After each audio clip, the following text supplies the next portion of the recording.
I've come to realize that if I'm going to document a lot of my feelings and thoughts about my adventure here in Germany, that I'm not going to do it through writing.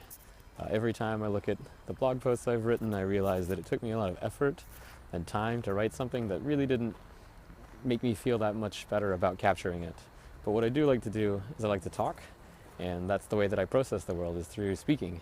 So I thought that it would be a much better idea to start a vlog. So that's right, I'm a vlogger, and I'm going to continue to try to document myself in my environment here, so that I have something to share with people, and also something for myself to look back on later, to remember all of the change and all of the things that happened to me here.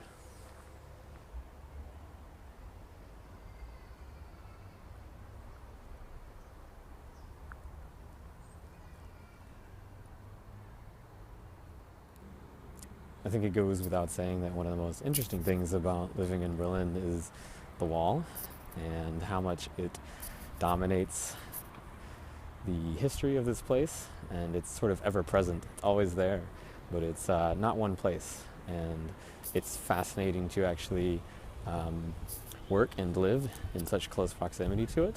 Our office here is actually right on part of what used to be the death strip, and so where I'm walking right now, I would have been shot 25 years ago, which is kind of crazy.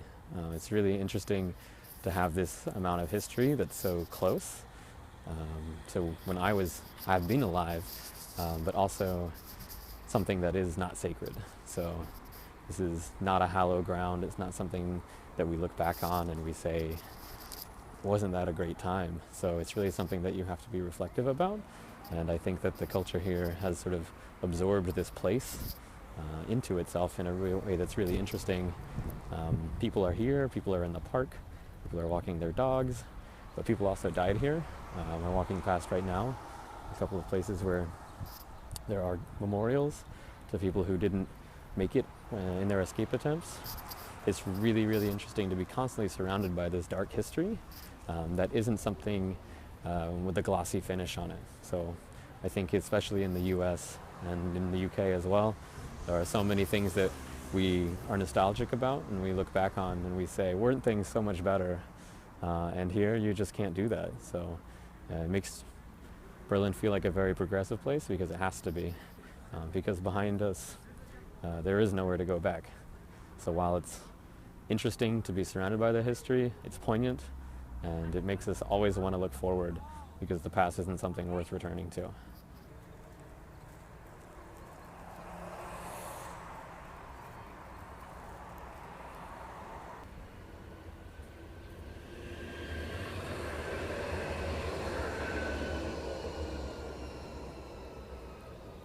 It's also just a part of everyday life. There are streets and cars that go by it all the time, and it's also not in one place. It's all over the city. Another thing that I didn't realize about it until I got here was that it was designed to keep people on one side out, yes, but it was keeping people in East Germany out of West Berlin. So the circle of the wall actually contained West Berlin, and that the people who were trying to cross it were actually going into West Berlin, which was an island inside of East Germany. So really interesting to think about sort of escaping into this oasis of the Western world inside a country that was the DDR.